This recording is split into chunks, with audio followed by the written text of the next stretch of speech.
Hello and welcome back to Sonic Generations PC. I took a couple days off from uploading just because I was a little bit under the weather. I wasn't sick to the point where I couldn't do anything, but I have figured it was better to take a break from recording narration for just a couple days. But we are still going through the side missions of Sonic Generations. We are in Sky Sanctuary Modern, and you guessed it, we're on the Doppelganger race. Sky Sanctuary Modern, I remember when I first played it, it actually honestly wasn't super impressive. See, I have such a high opinion of Sonic the Hedgehog 3 and Knuckles. It's probably my #1 favorite game of all time. Sonic Generations is, still one of my favorite Sonic games of all time, but I think if I had to choose one game to play for the rest of my life, Sonic 3 and Knuckles would probably be my #1 pick. Now when I play Modern Sky Sanctuary Zone, and I appreciate how many different paths that there are to it. See, that's what initially turned me off to the level, was that it really didn't seem to give me very many options for getting to the end of the level. But when I went through, did the Doppelganger race and also the Red Star collecting, there's a lot of different ways to get to the end of the level, and sometimes it's not even a matter of which way is the fastest, it's which way do you prefer to play, which is a fun way to encourage people to continue playing a level over and over again, which is how it really should be done. That's how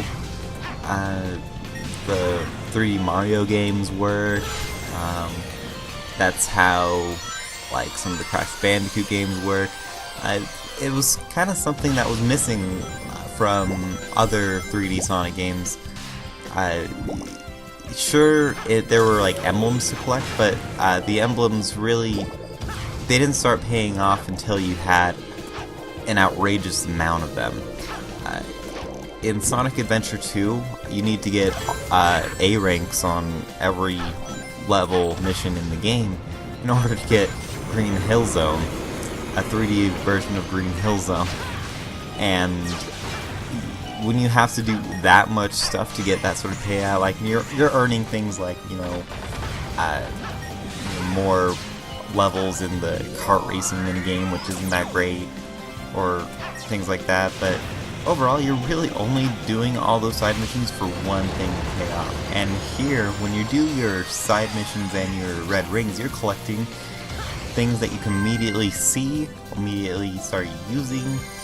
So this is honestly one of the best ways to encourage a collectathon type of gameplay. So a really high opinion of Sonic Generations, but like I said, Sonic the Hedgehog 3 and Knuckles, I remember when I first played that game, it was actually I think I was in the 4th grade, and we had a computer at school that had it installed, and during our free days in the computer lab, we'd go in there for computer lessons and stuff like that, but every Friday was a free day. We would all argue over who would get to play the computer that had Sonic 3 and Knuckles on it. So it was a pretty fun experience. I now play it primarily only on a Sega Genesis, but the PC version is what I got to play. This level, I kind of like it because I really like the distance you can get with the balloons. It's very satisfying how it launches you in the direction you're going, and it's designed in such a way where it's not like you're running too much into obstacles or anything. It's a fun way to keep momentum in mind when you're going through a level. You know, the further you get along in the side missions, honestly, the better the side missions get. Some of the earlier side missions are just way too basic and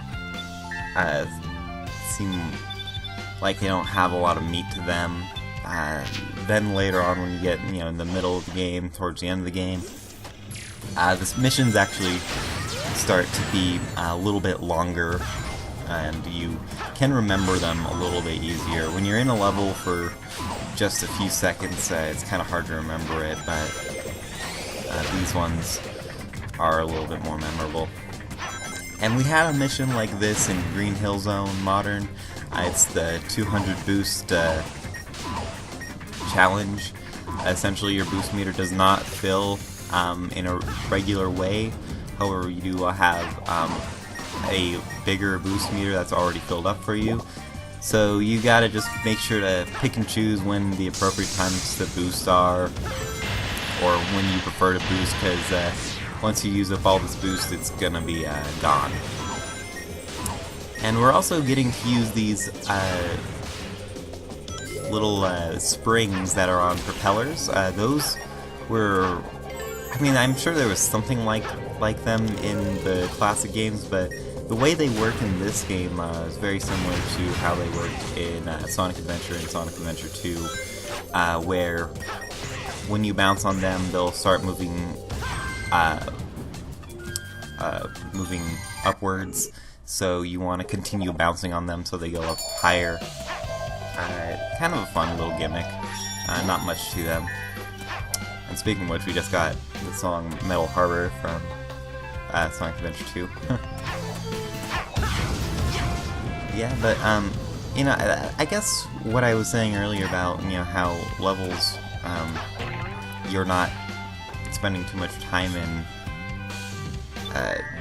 not being as memorable, that kind of goes against Green Hill Zone in general. But the thing is, not only was Green Hill Zone an incredibly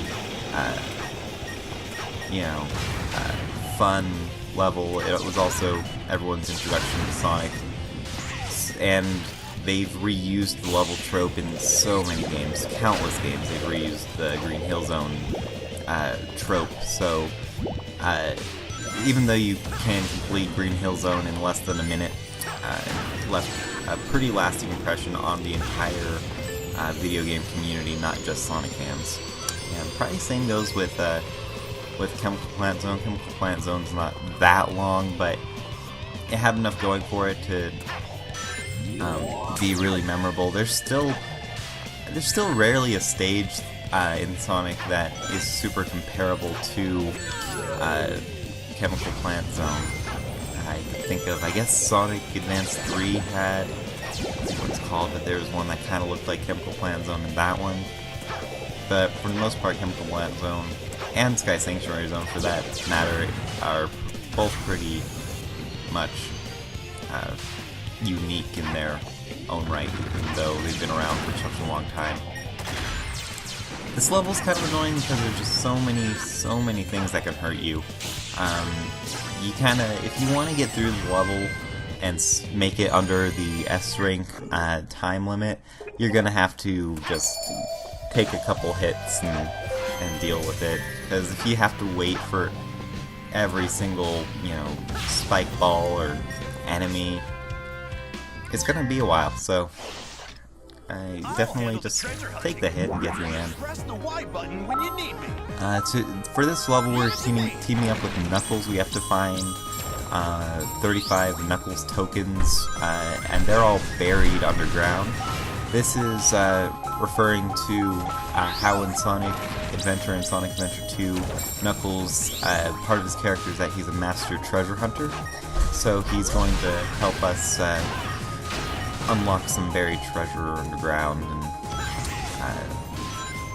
that's probably what it's referencing to. I think in the TV shows, Knuckles was a treasure hunter as well. I remember in the first movie, Knuckles was wearing a cowboy hat for the entirety of the movie. I can't quite remember if that added anything to his character, but I know he was wearing it. So, maybe that was the start of his treasure hunting days, was the first Sonic OVA movie. Who knows? But very simple concept. You just follow the yellow arrow to the destination, and then some Knuckles to dig out some tokens for you. And you don't need to go to every single place a token is buried. I believe there's more burial spots than there are necessary to complete the level. So if you end up skipping or missing one or two of them, don't worry too much about it. And in fact, this section right here is kind of annoying. Each one of these token collecting areas only gives you one token, and there's enemies that'll be trying to attack you, so it's kind of better to just not worry too much about collecting every single token in that area, because like I said, there's plenty of tokens to go around. It's not like the game Shadow the Hedgehog, where if you miss one collectible, you don't get to complete the mission. This is a bit more forgiving than that. And, you know, a lot of the side missions are actually very forgiving. They're not going to require you to try more than once, twice, maybe 3 times at the most, really, to complete, with maybe one exception. And we'll see that later on. But essentially, the side missions, they are here to give you more stuff to do, not so much a challenge, and that could be seen as a negative point, but you know, kind of making this unnecessary padding.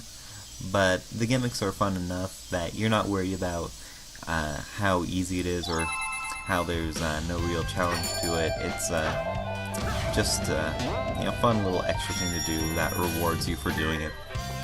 So that is the side missions in a nutshell. And last thing we gotta do now is the red rings. Looks like I'm missing 3 red rings for Sky Sanctuary Modern. So we'll just go collect those and we'll be done with Sky Sanctuary for the rest of the playthrough.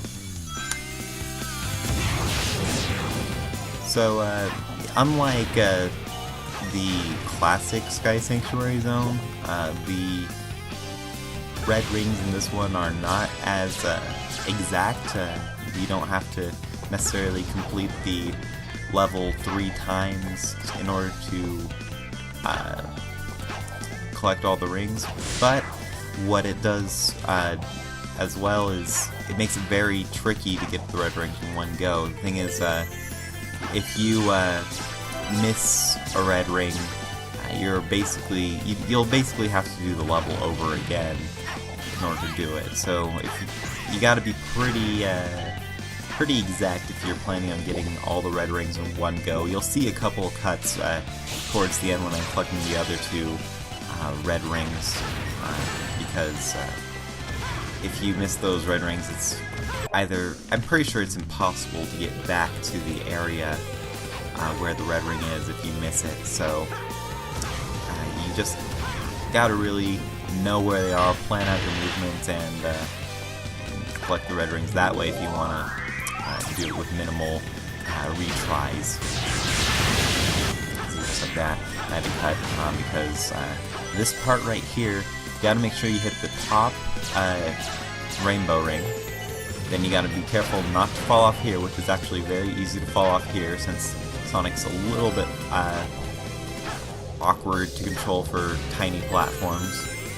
And then you need to, well, I guess you don't really need to hit this red rainbow ring, but right after this little teleporter right here, you'll be right on top of the next red ring. And this is a very easy one to miss as well. But what you gotta do is you need to jump off the glider and then go down here. Well, actually, you collect. It happened so quickly that I didn't even realize it. But when you jump off the glider and go to the other glider, you collect the red ring immediately. It's really quick. Like, you know, I knew that I had collected it, I had edited it in that way, but I still kind of missed it, just because as soon as you get on that glider, you're collecting the red ring. If you hit that glider, you've successfully gotten the red ring. It's a little bit hard to, you know, even see it coming. So that's a very tricky red ring to get. I remember I was stuck for a while when I was initially collecting the red rings for Sonic Generations back on my Xbox 360 save file. I was stuck on Sky Sanctuary Zone for a while just because I couldn't figure out how to get that one. Just because it's very easy to overshoot that glider and miss it.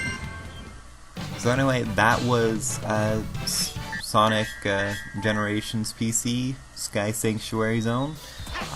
Next we are going to be going into the Dreamcast era with Speed Highway. So I will see you then.